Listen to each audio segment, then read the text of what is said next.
The hardest part about being creative isn't the big projects. It's the silence.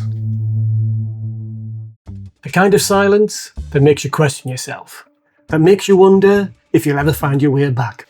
And I'll be honest, I've been there lately myself, lost and stuck. Not knowing what to make, not even wanting to make something, not even this video. But sometimes, the very thing you don't want to do is exactly the thing that you need to do. So I made it, and maybe that's why you're here too, because that's what this film is all about. Not just being stuck, but how to find your way forward again, how to begin when beginning feels impossible. Welcome to Steve Bell Creates. When you're stuck, it seeps into everything, and habits begin to slip. The journal doesn't get written. Exercise trainers gather dust. The diet goes out the window, and biscuits somehow find their way in instead. And... Oh no, forget that. Oh, not today. And even sweeping the floor feels like a project too far. And that's when you realise it's not just the workshop that feels stuck, it's you. And that raises the real question. How do you become unstuck? When we're stuck, it can feel like a string of signs telling us to stop. Closed, out of order, and not now. And it's easy to believe them. But beginnings rarely wait for permission. Or do you wait forever for the signal to change? Do you wait for inspiration? While time ticks on, indifferent. Waiting can feel endless. With time dripping away, grain by grain.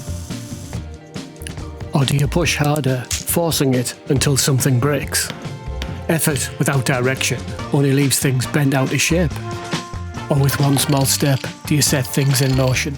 A single spark can light the way forward. Because beginnings aren't perfect. They're wobbly, they're messy, but they're enough. We've all felt that, haven't we? The waiting and the forcing, or just not knowing what to do next. But maybe it doesn't take much. Maybe all it needs is one small step. So here are a few of the things that help me when I feel stuck. When big projects feel overwhelming, shrink them down. Don't aim to build a house. Start with just one brick. Don't try to build the dining table. Start with a piece of scrap. Sometimes it's not about finishing.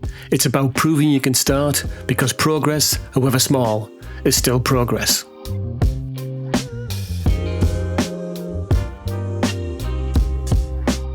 Movement clears the dust. In your head, as much as in the workshop. Start by sweeping the floor and tidying the workshop. Start by doing something simple that you've been putting off, like sorting those screws out. Step outside the workshop and take a walk. Action has the way of unblocking the path that thinking never will.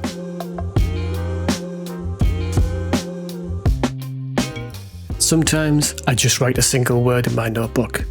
It doesn't matter what it is, the act of making a mark is enough. Because even the smallest gesture can remind you that you're still a creator. One word can grow into a line can grow into an idea, and sometimes that's all you need.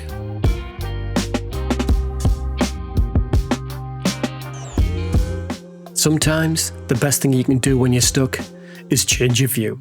Step outside, get some fresh air, and see things differently. And sure, a pint in the sunshine isn't essential, but I'll be honest with you, it does seem to help. A pint and a bit of staring into the distance. Call it daydreaming if you like, but sometimes that's where ideas sneak back in. Or maybe it's not even about ideas. Maybe it's just about giving yourself permission to pause.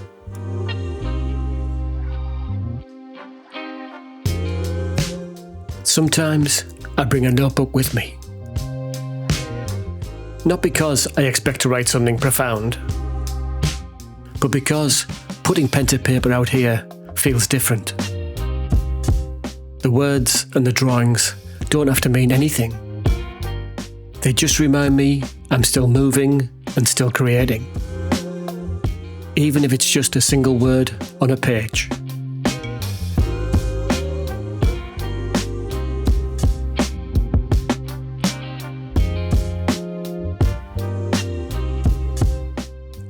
Sometimes I only manage one word. Yesterday it was today, and today's word was begin. And both are important because they both mean that I'm still moving forward. And if videos like this resonate with you, I write a monthly newsletter called Making It Square. It's completely free, and it's my way of sharing stories and encouragement from beyond YouTube. There's a link in the description below, and I'd love to see you there. Cheers. A while back, I was reading a book called The Artist's Way by Julia Cameron. And in the book, she talks about having an artist state, a time to play, explore, and create. So one Saturday, I came into the workshop with no plans, no drawings, and no pressure. I grabbed some scraps of wood and had a great deal of fun, and what came out of it was this little robot. So this little guy's been sitting in the workshop ever since I made him, silently judging me for not making him any friends, haven't you? Yes, you have. So I thought, wouldn't it be a great time today to be playful, be creative, with no cares in the world, and make him a friend? You'd like that, wouldn't you?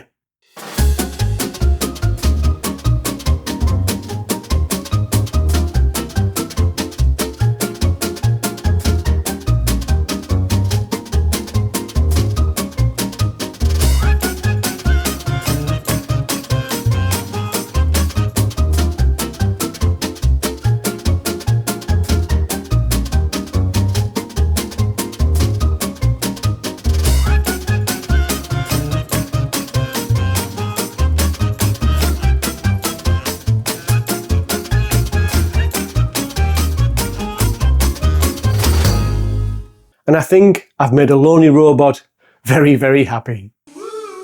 Inspiration isn't stealing. It's borrowing, remixing, reshaping. Every idea comes from somewhere. And when you add your hands to it, it becomes yours. So don't wait for lightning to strike. Go stand under someone else's lamp and carry a little of that light with you. Some days, the best thing I can make is a good cup of tea. And if the biscuit survives the dunk, I'll count that as a win. By now, I'm no longer stuck.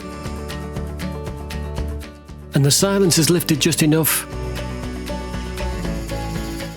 for me to pick up something to begin. So I chose to make something simple. Not a grand design, just a reminder for myself. And it doesn't matter that it's small. What matters is I'm moving again. Because starting isn't about scale, it's about momentum. A cut here, a brushstroke there. Each one feels like a step back into rhythm. And more importantly, I'm back into myself. There's a quote I love from a guy called John Cage. He wasn't a woodworker, he was a composer. And he was an experimental composer. He even made a piece of music that was 4 minutes of total silence. Yeah, I know, catchy little number. People laughed at him, but he wasn't afraid of silence. He believed creativity didn't have to start with brilliance, it just had to start. And he used to say, begin anywhere. 2 words, that's all it takes. The act of beginning opens the way. I like that because it reminds me that it doesn't matter how perfect the start is. What matters is that you begin. Because being stuck doesn't mean you've lost it. It doesn't mean you're finished. It just means you're ready for the next beginning. I know that because, truthfully, I didn't even want to make this video. But I did. Because really, this isn't about being perfect, is it? It's about remembering that childlike wonder, the joy of simply beginning. And for me, that's enough. So how do you become unstuck? You don't wait. You don't force it. You begin. Small, imperfect, and playful. And just maybe you don't need a sign on your wall. Maybe all you need It's remember that childlike wonder you once had, to give yourself permission to play, to make, and to begin again. And that small act of starting has brought me here to the end. And if I can do it, so can you. Thanks for watching, and I'll see you on the next one.